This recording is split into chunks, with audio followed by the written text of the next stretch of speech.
Hello students, welcome to class 8th। बच्चों, ये हमारी नंदिनी हिंदी पाठ्य पुस्तक और आज हम इसमें पाठ 19 सच्ची मित्रता, इस पाठ को हम पढ़ेंगे और समझेंगे। सच्ची मित्रता जो पाठ है वो हमारे मित्र के बारे में है कि हमें किस तरीके की मित्रता करनी चाहिए, किस तरीके का हमारा मित्र होना चाहिए। हमें मित्र क्या क्या उसमें जो गुण होते हैं वो मित्र में होने चाहिए और क्या क्या ऐसी चीज़ें होनी चाहिए जो कि हम अगर मित्र बनाए तो जो मित्र हमारा बने वो हमें सही रास्ता दिखाए, गलत रास्ते पर ना ले जाए। अगर हम गलत रास्ते पर चल भी रहे हैं तो वो हमें उस रास्ते का ज्ञान कराए कि ये गलत रास्ता है और हमें सही रास्ते पर चलना सिखाए।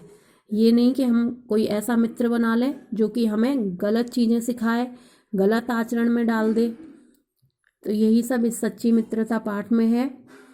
तो अब हम इसकी रीडिंग स्टार्ट करते हैं। जब कोई युवा पुरुष अपने घर से बाहर निकलकर बाहरी संसार में अपनी स्थिति जमाता है, तब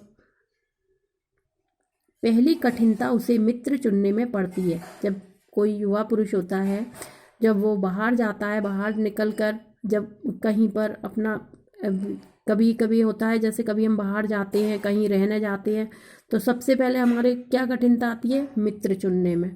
ठीक है, कि हम किस तरीके से किन लोगों से दोस्ती करें, किन लोगों से दोस्ती नहीं करें। तो ये हमारे लिए एक चुनौती होती है।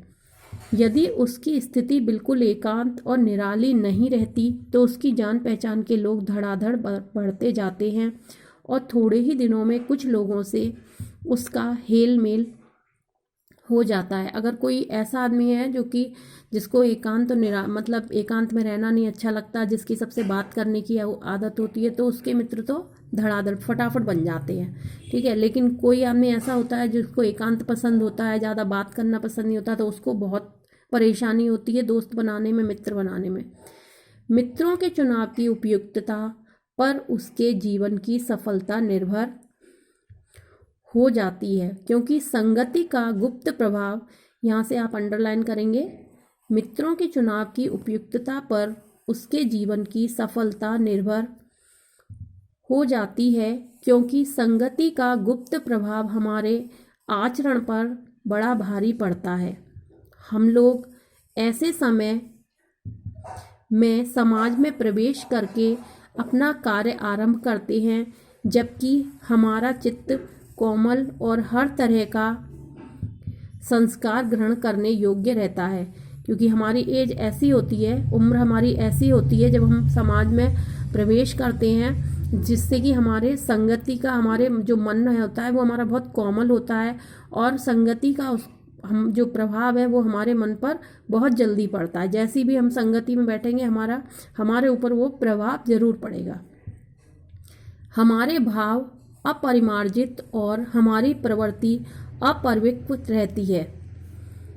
हम लोग कच्ची मिट्टी की मूर्ति के समान रहते हैं, जिसे जो जिस रूप में चाहे उस रूप में ढाले, चाहे राक्षस बनाए चाहे देवता, क्योंकि वो हम उम्र ऐसी होती है जिस कच्ची मिट्टी की तरह होती है कि जिस तरीके से भी अगर हमें ढाला जाए, अगर कोई हमें राक्षस बनाना चाहे तो हम राक्षस बन जाएंगे, अगर देवता बनाना चाहे तो देवता बन जाएंगे, क्योंकि वो उम्र ही ऐसी होती है।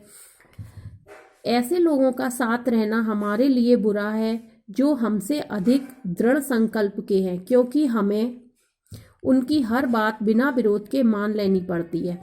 ऐसे लोगों से अगर तुम दोस्ती करोगे जो कि अपनी ही बात पे अड़े रहें, अपनी ही बात मनवाएं, ठीक है, उनका दृढ़ संकल्प होता है कि नहीं, हमारी ही बात तुमको माननी पड़ेगी। अगर तुम किसी ऐसे लोगों से दोस्ती कर बैठे तो तुम्हें उनकी ही बात माननी पड़ेगी, तुम्हारा अपना जो अस्तित्व है वो खत्म हो जाएगा। ऐसे लोगों से अगर दोस्ती करोगे तो और तुम्हें उनकी बात माननी ही पड़ेगी बिना विरोध के, विरोध भी नहीं कर सकते हो।